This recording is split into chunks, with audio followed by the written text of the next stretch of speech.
Hey everybody, welcome back to my YouTube channel Treasury Crafts. என்னோட பேர் அனு. இப்போதான் என்னோட வீடியோ ஃபர்ஸ்ட் டைம் பார்க்குறீங்கன்னா சப்ஸ்கிரைப் பண்ணிவிட்டு பக்கத்தில் இருக்க பெல் ஐக்கான் ப்ரெஸ் பண்ணிக்கோங்க. 3 ஆப்ஷன் காமிக்கும். அதில் ஆல் அப்படிங்கிற ஆப்ஷன் கிளிக் பண்ணிங்கன்னா நான் போடுற எல்லா வீடியோஸோட நோட்டிஃபிகேஷன்ஸ் உங்களுக்கு உடனே வரும். இன்றைக்கி வந்து ஹோம்மேட் Airdryclay வச்சு ஒரு சூப்பரான கிராஃப்ட் பண்ண போகிறோம்.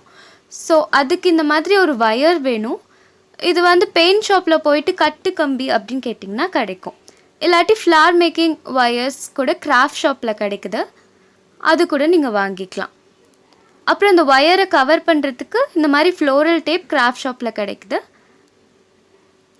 இது இல்லாட்டி ஏதாவது கலர் பேப்பர் இல்லாட்டி க்ரீன் கலர் க்ரீப் பேப்பர் இருந்துச்சுன்னா அதை கூட சின்ன சின்ன பீசஸாக கட் பண்ணி அந்த ஒயரை கவர் பண்ணிக்கலாம். இல்லை நீங்கள் பெயிண்ட் கூட பண்ணிக்கலாம். இந்த ஒயரோட கலர் மறைக்கிறதுக்கு க்ரீன் கலர் ஒயர்ஸ் கூட கிடைக்குது, அது வேணும்னாலும் வாங்கிக்கலாம். ஸோ இது வந்து என்னோடய ஹோம்மேட் Airdryclay, ரொம்ப ஈஸியான ரெசிபி. இதில் வந்து கலரும் மிக்ஸ் பண்ணிக்கலாம். இந்த க்ளே வந்து குக் பண்ணவும் தேவையில்லை, ஜஸ்ட் ஒரு 3 இன்க்ரீடியன்ட் நான் போட்டு பசைஞ்சிருக்கேன். ஷ்ரிங்க்கும் ஆகாது, ரொம்ப சூப்பராக இருக்குது இந்த க்ளே. ஸ்கல்ப்டிங் அப்புறம் எந்த பர்பஸ்க்கு வேணால் யூஸ் பண்ணிக்கலாம். ஆல்ரெடி அந்த வீடியோ டுட்டோரியல் போட்டிருக்கேன், நான் டிஸ்கிரிப்ஷன் பாக்ஸ்லேயே கொடுக்குறேன், வேணும்னா செக் பண்ணி பாருங்கள். கொஞ்சம் ஒயிட் க்ளூ வேணும், உங்கள்கிட்ட எந்த க்ளூ இருக்கோ அது யூஸ் பண்ணிக்கோங்க. கலர் பண்ணி வச்ச க்ளேவை இந்த மாதிரி கொஞ்சமாக எடுத்துகிட்டு பால் மாதிரி உருட்டி எடுத்துக்கோங்க. எடுத்துகிட்டு பெயிண்ட் ப்ரஷோட பேக் சைடு வச்சு நான் மேலே இந்த மாதிரி ஒரு ப்ரெஸ் கொடுக்குறேன். இல்லாட்டி நீங்கள் ஒரு பென்சில் கூட யூஸ் பண்ணி இந்த மாதிரி பண்ணிக்கலாம். நான் வந்து ஒரு ப்ளூபெர்ரி பிளான் பண்ண போகிறேன், அதனால ப்ளூ கலர் மிக்ஸ் பண்ணியிருந்தேன். இந்த மாதிரி ஒரு ஷார்ப் டூத் பிக் அந்த மாதிரி எடுத்துகிட்டு ஜஸ்ட் இப்படி ப்ரெஸ் பண்ணி விட்டிங்கன்னா ஒரு ஸ்டார் ஷேப் கிடைக்கும். ப்ளூபெர்ரி பிளான்ட்டில் மேலே இந்த மாதிரி தான் வெடித்த மாதிரி இருக்கும் அந்த ஃப்ரூட் மேலே. ஸோ அதுக்கு தான் நான் இப்படி பண்ணுறேன். டூத் பிக் பதிலாக நீங்கள் சேஃப்டி பின், நீடில் எது வேணாலும் யூஸ் பண்ணிக்கலாம். நான் வந்து இதில் அக்ரிலிக் கலர்ஸ் தான் மிக்ஸ் பண்ணியிருந்தேன். கலர் மிக்ஸ் பண்ணாலும் காஞ்சதுக்கப்புறம் ரொம்பவே நல்லாயிருக்கும். உங்களுக்கு எவ்வளோ பீசஸ் வேணுமோ அந்த அளவுக்கு பண்ணி எடுத்துக்கோங்க. எவ்வளோ ப்ளூபெர்ரி ஃப்ரூட்ஸ் வேணுமோ அந்த அளவுக்கு எடுத்துக்கோங்க. நான் ஃபஸ்ட்டு சொன்னல கட்டு கம்பி, அதை வந்து குட்டி குட்டி பீசஸாக கட் பண்ணி மேலே லைட்டாக பெண்ட் பண்ணி அதில் க்ளூ அப்ளை பண்ணி இந்த ப்ளூபெர்ரி ஃப்ரூட் பண்ணியிருந்தோம்ல க்ளேயில் அதை வந்து இந்த மாதிரி அட்டாச் பண்ணிக்கிறேன். நான் கம்பியை கட் பண்ணுறது பெண்ட் பண்ணுறது எல்லாமே ரெக்கார்ட் பண்ணியிருந்தேன், பட் அந்த வீடியோ கிளிப் மிஸ் ஆனதுனால இதில் ஆட் பண்ண முடியல. ரொம்ப சிம்பிள் தான்.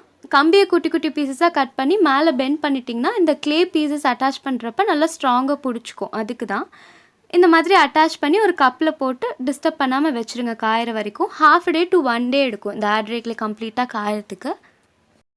இன்னும் கொஞ்சம் கம்பி எடுத்துகிட்டு குட்டி குட்டி பீஸஸாக கட் பண்ணி வச்சுருக்கேன் லீவ்ஸ் அட்டாச் பண்ணுறதுக்காக. அதே மாதிரி ஹோம்மேட் Airdryclay கொஞ்சம் எடுத்துகிட்டு அதில் ஒரு leave green acrylic colour mix பண்ணிக்கிறேன். மிக்ஸ் பண்ணுறப்ப லைட்டாக கையில் ஒட்டுற மாதிரி இருக்கும். அதுக்கப்புறம் ஹேண்ட் வாஷ் பண்ணிவிட்டு டால்கம் பவுடர் யூஸ் பண்ணிங்கன்னா கையில் ஒட்டாது. ஓகே, நீங்கள் கலர் மிக்ஸ் பண்ணாமல் ஃப்ரூட்ஸ் அண்ட் லீவ்ஸ் பண்ணிவிட்டு அதுக்கப்புறம் கூட பெயிண்ட் பண்ணலாம். பட் இது வந்து கொஞ்சம் ரொம்ப சிம்பிளாக டக்குன்னு வேலை முடிஞ்சிடும், அதுக்கு தான் நான் கலர் மிக்ஸ் பண்ணியிருந்தேன். இப்போ கொஞ்சம் க்ளே எடுத்துகிட்டு இந்த மாதிரி ரோல் பண்ணி எடுத்துக்கோங்க. ரோல் பண்ணிவிட்டு இந்த மாதிரி ஏதாவது ஒரு கத்தி வச்சு லீஃப் ஷேப்புக்கு கட் பண்ணிவிட்டு டூத் பிக் வச்சு இந்த மாதிரி டெக்ஸ்சர் கொடுத்திங்கன்னா லீஃப் ரெடி ஆகிடும். ஒன்றா இப்படி க்ளேவை தேய்ச்சிட்டு லீஃப் இப்படி பண்ணலாம், இல்லாட்டி நீங்கள் கையிலேயே கூட ஷேப் பண்ணிக்கலாம். இந்த மாதிரி ஒயர் எடுத்துகிட்டு க்ளூ அப்ளை பண்ணிவிட்டு லீவ்ஸை அட்டாச் பண்ணிடுங்க.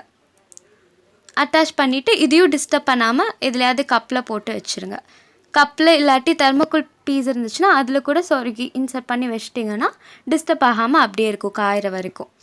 இல்லாட்டி கொஞ்சம் க்ளே எடுத்துகிட்டு இந்த மாதிரி கையிலேயே ஷேப் பண்ணிவிட்டு டூத் பிக்கில் ஏதாவது ஒரு ஷார்ப் ஆப்ஜெக்ட் வச்சு இப்படி டெக்ஸ்சர் கொடுத்துக்கோங்க. ஓகே, உங்களுக்கு இதே மாதிரி எவ்வளோ லீவ்ஸ் வேணுமோ அந்த அளவுக்கு எடுத்துக்கோங்க. நான் வந்து ப்ளூபெர்ரி ஃப்ரூட் வந்து ஒரு 10 to 12 பீசஸ் பண்ணியிருந்தேன். ஸோ லீவ்ஸும் அதே அளவுக்கு பண்ணிக்கிறேன். உங்களுக்கு எவ்வளோ வேணுமோ அந்த அளவுக்கு பண்ணிக்கோங்க. எட்ஜஸில் லைட்டாக பெண்ட் பண்ணிவிட்டு தெர்மோகோல் பீஸ் இல்லாட்டி ஏதாவது ஒரு கப்பில் டிஸ்டர்ப் பண்ணாமல் வச்சுருங்க. இது கம்ப்ளீட்டாக காஞ்சிடுச்சு. காஞ்சதுக்கப்புறம் ஒரு லேயர் வார்னிஷ் அப்ளை பண்ணியிருக்கேன், ஷைனிங்காக இருக்கிறதுக்காக வுட் வார்னிஷ் யூஸ் பண்ணியிருந்தேன். ப்ரீவியஸ் வீடியோவில் டிஃப்ரெண்ட் டைப்ஸ் ஆஃப் வார்னிஷ் அது எங்கே கிடைக்கும் அதோட ப்ரைஸ் டீட்டெயில்ஸ் எல்லாமே டீட்டெயிலாக எக்ஸ்பிளைன் பண்ணியிருந்தேன். வேணும்னா செக் பண்ணி பாருங்கள், டிஸ்கிரிப்ஷன் பாக்ஸில் கொடுக்குறேன். அவ்வளோதான், ப்ளூபெர்ரி பிளான்ட் வந்து ரெடி ஆகிடுச்சு. எல்லாமே காஞ்ச அப்புறம் அந்த ஒயர்ஸை ஃப்ளோரல் டேப் வச்சு கவர் பண்ணியிருக்கேன். ஓகே, இது எல்லாமே ஒரு குட்டி ஹனி பாட்டிலில் சீஷெல்ஸ் வச்சு டெக்கர் பண்ணியிருந்தேன் ஒரு கிராஃப்ட் வீடியோவில். அதில் தான் அசெம்பிள் பண்ணியிருக்கேன். ஸோ இப்படி அசெம்பிள் பண்ணிங்கன்னா பார்க்க ரொம்ப அழகாக இருக்கும். இதுக்கும் மேட்சிங்காக இருந்ததுனால நான் இதில் போட்டு வச்சுருக்கேன். இந்த வீடியோ பிடிச்சிருந்தா லைக் பண்ணிவிட்டு உங்கள் ஃப்ரெண்ட்ஸ் ஃபேமிலி எல்லாத்தோடையும் ஷேர் பண்ணிக்கோங்க. சப்ஸ்கிரைப் பண்ண மறந்துடாதீங்க. அடுத்த ஒரு கிராஃப்ட் வீடியோவில் பார்க்கலாம். Until then, bye from Manu. Bye-bye. Take care.